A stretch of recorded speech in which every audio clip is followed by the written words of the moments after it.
Vamos agora abrir a palavra de Deus em Filipenses 2. Eu quero, na luz de Filipenses 2, então, deixa ver o que significa para ser igreja de Cristo e ter a comunhão dos santos e a remissão dos pecados.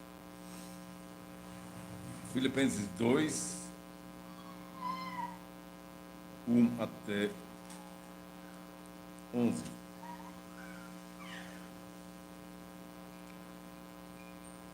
Se há, pois, alguma exortação em Cristo, alguma consolação de amor, alguma comunhão do Espírito, se há entranhados afetos e misericórdias, completai a minha alegria, de modo que penseis a mesma coisa. Tenhais o mesmo amor, sejais unidos de alma, tendo o mesmo sentimento.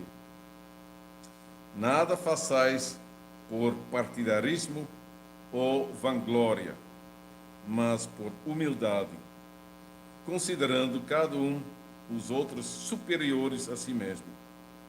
Não tenha cada um em vista o que é propriamente seu, senão também cada qual o que é dos outros. Tende em vós o mesmo sentimento que houve também em Cristo Jesus, pois ele, subsistindo em forma de Deus, não julgou como usurpação o ser igual a Deus. Antes, a si mesmo se esvaziou, assumindo a forma de servo, tornando-se em semelhança de homens, e, reconhecido em figura humana, a si mesmo se humilhou, tornando-se obediente até a morte e morte de cruz. Pelo que também Deus o exaltou sobremaneira e lhe deu o nome que está acima de todo nome, para que ao nome de Jesus se dobre todo o joelho, nos céus, na terra e debaixo da terra. E toda língua confessa que Jesus Cristo é Senhor, para a glória de Deus Pai. Até aqui. Então, queridos irmãos e irmãs, ainda está alto? Em Cristo Jesus, o nosso credo diz: creio na Santa Igreja Universal de Cristo, a comunhão dos santos. Então, a igreja é caracterizada como a comunhão dos santos. E essa expressão dá a ideia que encontramos na igreja a perfeita comunhão. Como a igreja é uma perfeita comunidade. Quer dizer, assim deve ser. Mas quem observa a história da igreja, ele descobrirá que a história da igreja está cheia de discussões, brigas, perseguições, divisões, separações. A história da igreja não nos mostra essa comunhão dos santos. Ao contrário. E quem olha em seu redor, hoje em dia, ele pode observar os frutos dessas divisões. Existe uma igreja católica reformada, existe uma igreja católica de Roma, existe uma igreja universal, existem várias igrejas batistas, existem várias igrejas presbiterianas, existe uma multidão de igrejas da Assembleia de Deus, e podemos continuar assim, pois existem muitas igrejas pequenas, individuais, com nomes esquisitos. A variedade é enorme hoje em dia. E cada igreja se chama a verdadeira igreja de Cristo. Não é assim? E ela acha que as outras igrejas não são santas e perfeitas e, por consequência, não são legítimas. Então, existem discussões e brigas entre as igrejas. E existem também discussões e brigas por dentro da igreja. Vi uma vez uma caricatura da verdadeira igreja. O desenhista, então, mostrou uma construção que tem o nome Igreja Verdadeira, mas as paredes, então, formam uma mentira, e se entrar, você ia encontrar pessoas discutindo, brigando, bebendo, fumando, tudo que é errado. Eu sei que o desenho, então, é um pouco exagerado, mas, por outro lado, eu acho que também mostra uma verdade. Na igreja, nós não encontramos pessoas santas e perfeitas. A santidade da igreja não quer dizer que a igreja é perfeita. Ao contrário. Na igreja, nós encontramos miseráveis pecadores. Jesus Cristo não buscou as pessoas perfeitas aqui na terra, mas ele chamou os pecadores para segui-lo. Então, consequentemente, nós encontramos na igreja pecadores, ou como a nossa confissão belga, confissão de fé, diz em artigo 27, cremos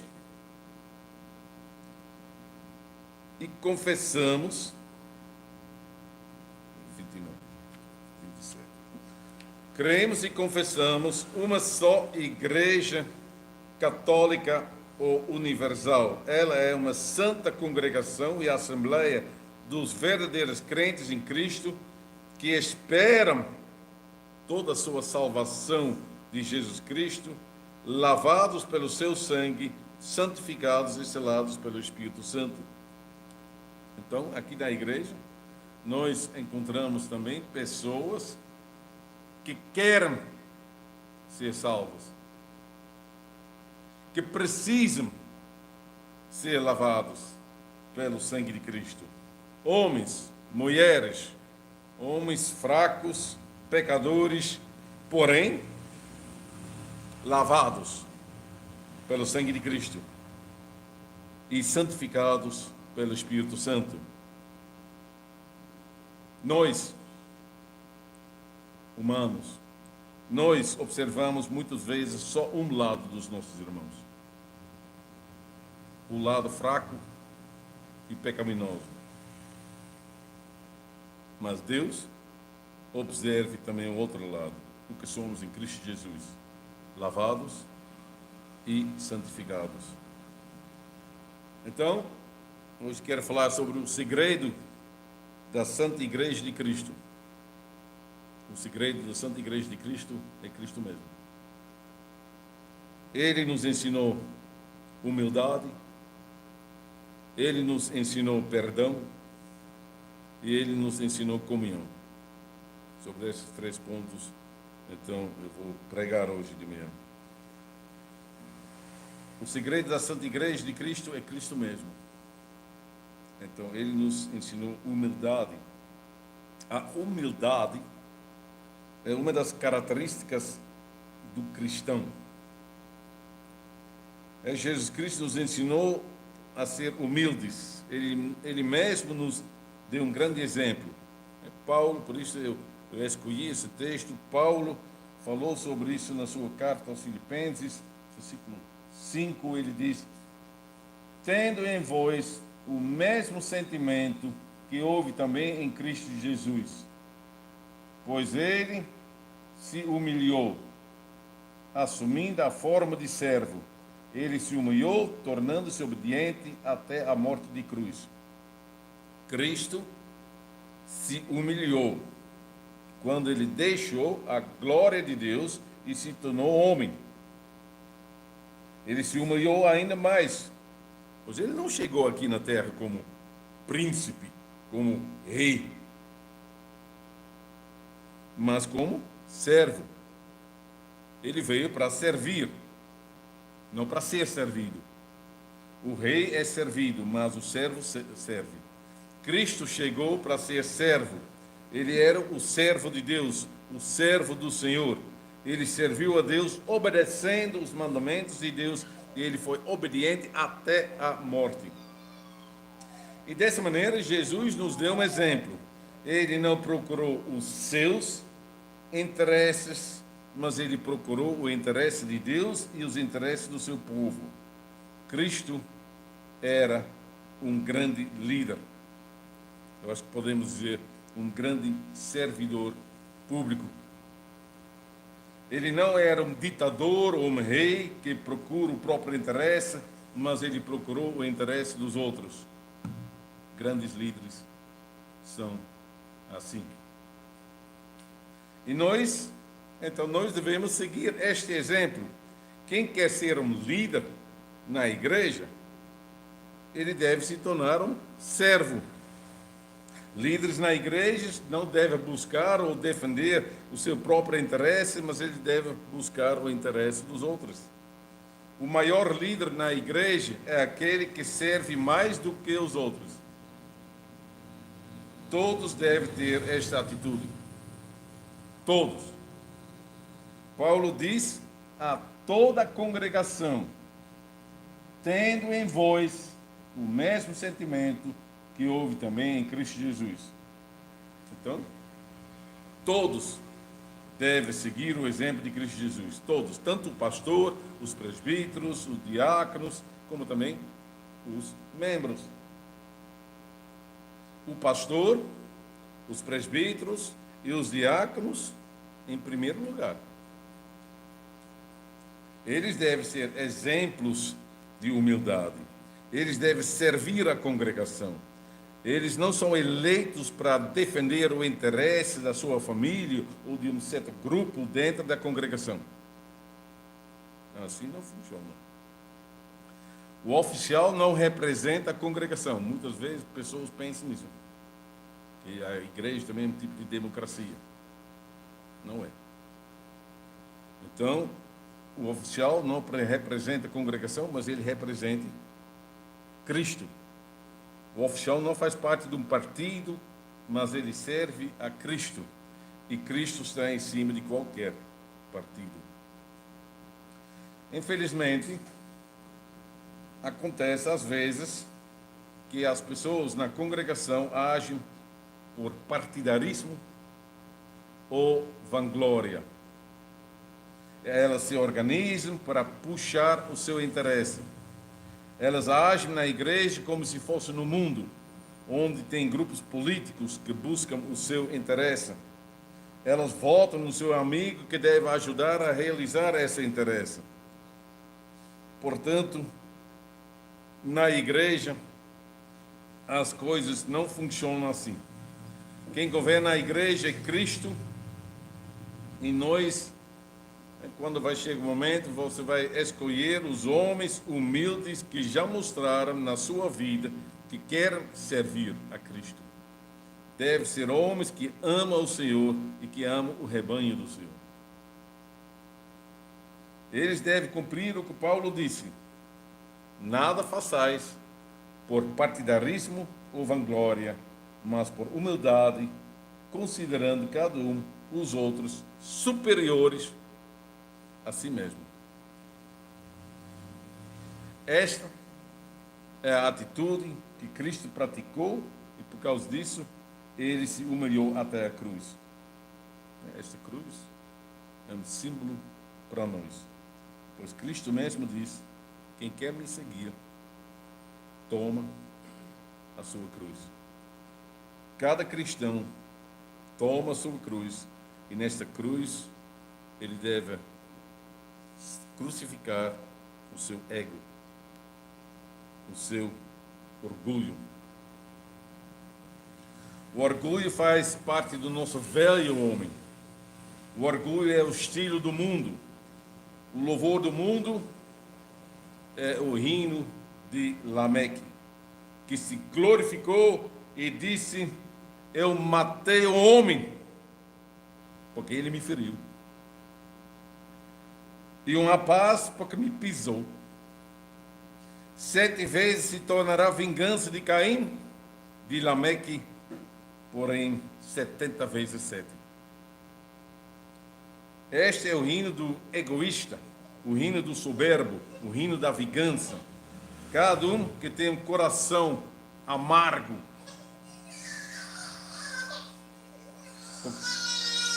pode ser, eu não sei que motivo, mas gosta deste hino.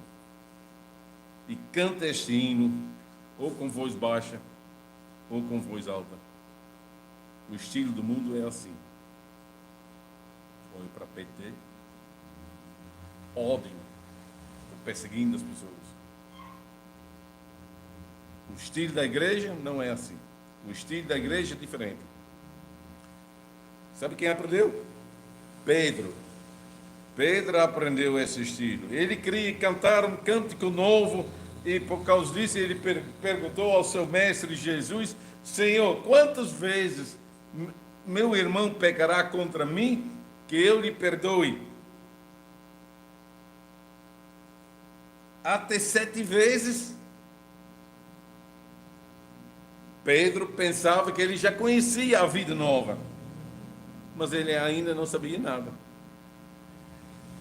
Pois o Senhor lhe ensinou que ele ainda não sabia cantar o cântico de Cristo, o cântico do perdão. Pois Cristo lhe disse naquele momento: eu não te digo até 7 vezes, mas até 70 vezes 7. Pedro queria saber até quantas vezes ele deveria perdoar. Ele aprendeu que isso era importante, porém, ele tinha dificuldades com isso. Por causa disso, ele queria saber até quantas vezes. Mas Cristo, Jesus, lhe ensinou que ele não deve contar, ele deve cantar. Ele deve conhecer o cântico de Cristo. Ele deve conhecer o caráter de Cristo. Ele deve ter o mesmo sentimento que Cristo tem. Ele deve aprender uma atitude humilde que não para com 3 vezes, nem com 7 vezes, mas uma atitude humilde que perdoa continuamente. No momento que você começa a contar os erros, as falhas das pessoas, você já está errado. Porque você já está perdendo a motivação de perdoar. Tem que cantar. Assim é o estilo de Cristo. Ele nos perdoe os nossos pecados, não só uma vez, nem 3 vezes, nem 7 vezes, mas 70 vezes 7. Cristo não cansa quando nós batemos continuamente na porta dele pedindo perdão. O homem cansa, mas Deus não. Ele nos perdoa quando nós, pela 10ª vez, pecamos. Porque ele conhece a nossa fraqueza. Ele conhece o nosso coração. Cristo não cansa quando veja o nosso arrependimento. Ele cansa se nós não arrependemos. Ele cansa quando continuarmos no caminho errado. Ele cansa quando nós queremos esconder os nossos pecados. Quando ficamos calados. Temos o salmo sobre isso, Salmo 32, outro salmo de Davi. O salmo gêmeo de Salmo 51. Salmo 32. Davi nos ensina, ele diz: instruir-te-ei e te ensinarei o caminho que deves seguir. E sob as minhas vistas te darei conselho. Não sejas como o cavalo ou a mula, sem entendimento, os quais com freios e cabrestos são dominados, de outra sorte não te obedecem. Muito sofrimento terá de curtir o ímpio, mas o que confia no Senhor, a misericórdia o assistirá. Davi nos ensinou a pedir perdão. Pedir perdão. Assim nós vamos mostrar a nossa humildade. A pessoa que não quer confessar os seus pecados, ele não é humilde. Ou ela tem uma cabeça dura e não quer admitir os seus erros. Ou ela admite os seus erros, mas não quer mostrar os seus sentimentos. Ou ele não tem sentimentos, ou ele sabe que está errado e nem quer se arrepender. Quem sabe? Tem várias situações. Em todo caso, quem se cala, quem não quer se arrepender, quem não quer converter, está errado. Salmo 32 nos ensina a confessar os nossos pecados e pedir perdão. Nós temos uma história na Bíblia que nos mostra a atitude do Senhor a respeito disso. Mais uma vez, pense na história de Pedro. Ele traiu o Senhor 3 vezes. Ele queria salvar a sua própria vida. No meio dos adversários, no meio dos inimigos de Cristo, ele não quis admitir que ele era aluno de Jesus. De uma ou outra maneira, Pedro era egoísta. Ele pensou em si mesmo. Eu, e o resto pode morrer.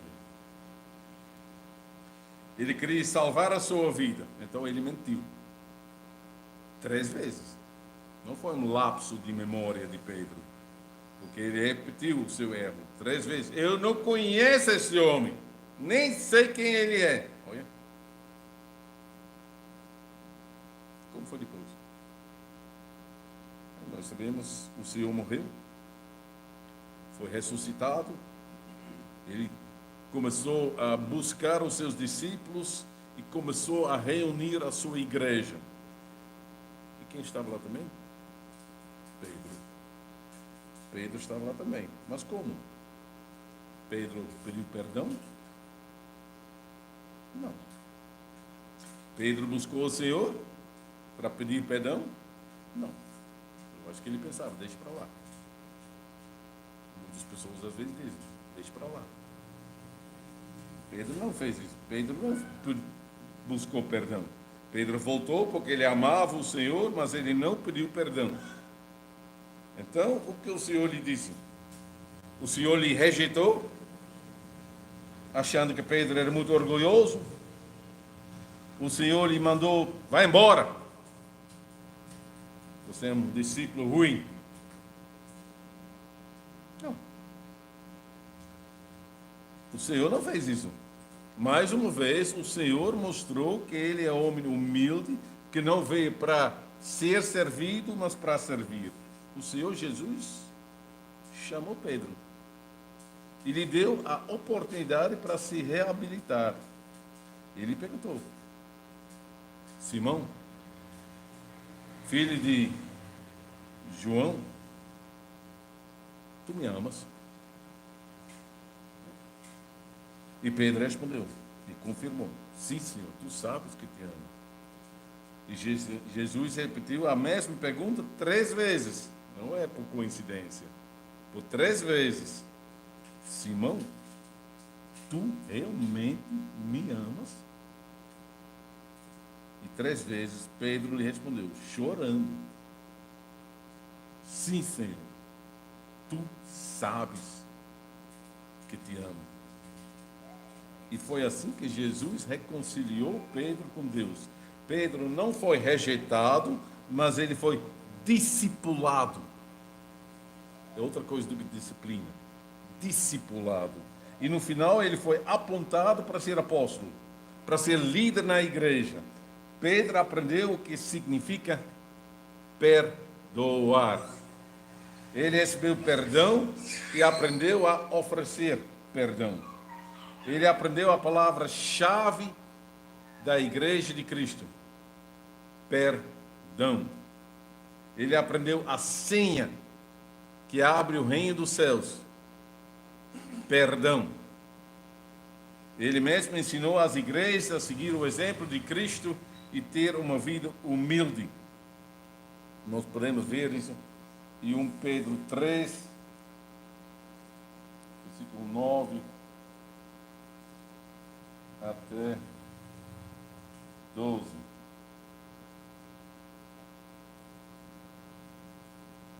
Não, 8 até 12. Quem pode ler? Pastor Ezequiel, pode ler? 1 Pedro 3, 8 até 12.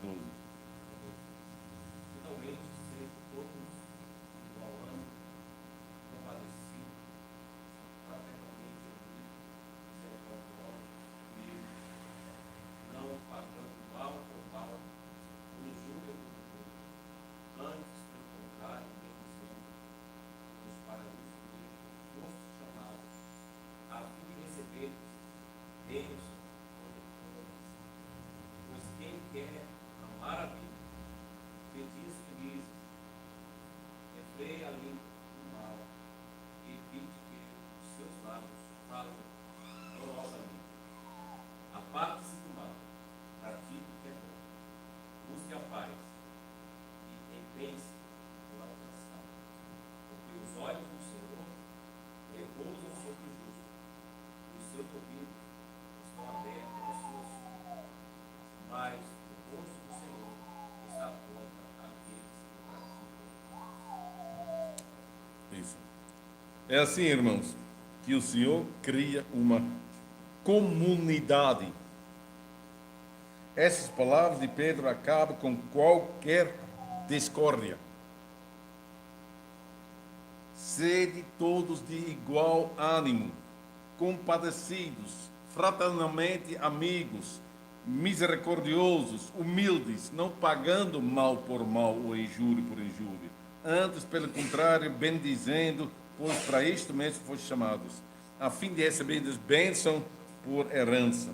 Quem quer amar a vida e ver dias felizes, refreia a sua língua do mal e evite que os seus lábios falem dolorosamente. Aparte-se do mal, pratique o que é bom, busque a paz, empenhe-se para alcançá-la. Assim deve ser a atmosfera dentro da igreja de Cristo. E essa atmosfera só é atingida se seguirmos o exemplo de Cristo. Se sejamos humildes, não por um momento, mas realmente na verdade. Em espírito e em verdade. Se o Espírito de Cristo habita em nós, nós manifestaremos tal atitude. Naquele momento, nós nos preocupamos com a igreja de Cristo e não com próprios interesses. Nós não temos medo para pedir perdão, pois sabemos que isso ajuda a obra de Cristo. Nós perdoamos um ao outro, pois amamos Cristo. Nós até buscarmos o irmão que nos ofendeu, porque Cristo faria isso também. Que haja assim, será grande no reino de Deus. Sempre devemos pensar nisso. Nós servimos o reino de Deus. Nós não estamos aqui para defender o nosso reino, ou para defender a nossa posição, ou para defender o nosso trabalho, ou para aumentar a nossa glória. Lembre-se mais uma vez o que Paulo disse, né, na sua carta aos Filipenses.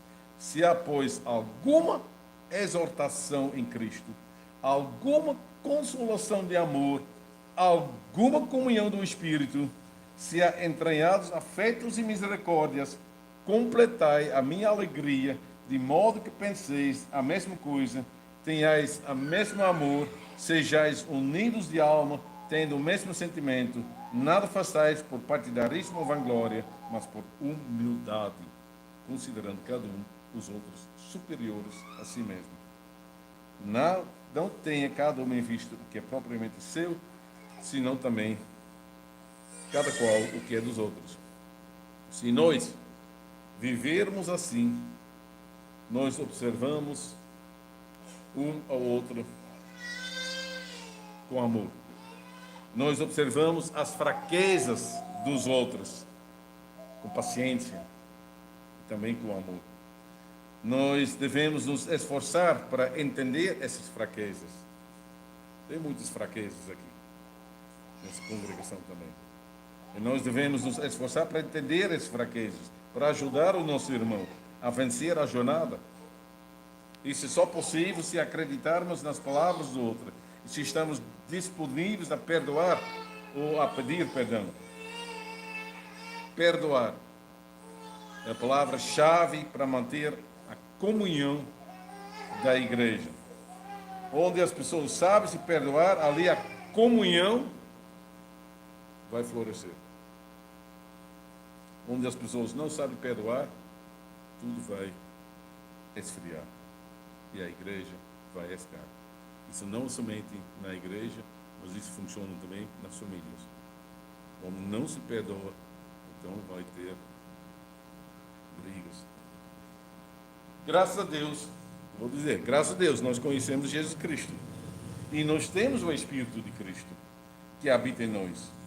Por isso, então, quero cantar, para terminar, um hino que expressa e deseja a comunhão e o pedir perdão. Como é precioso, irmão, estar bem junto a ti e juntos, lado ao lado, andarmos com Jesus. Sou livre para te amar, para te ajudar e para pedir perdão. Perdoe-me, irmão.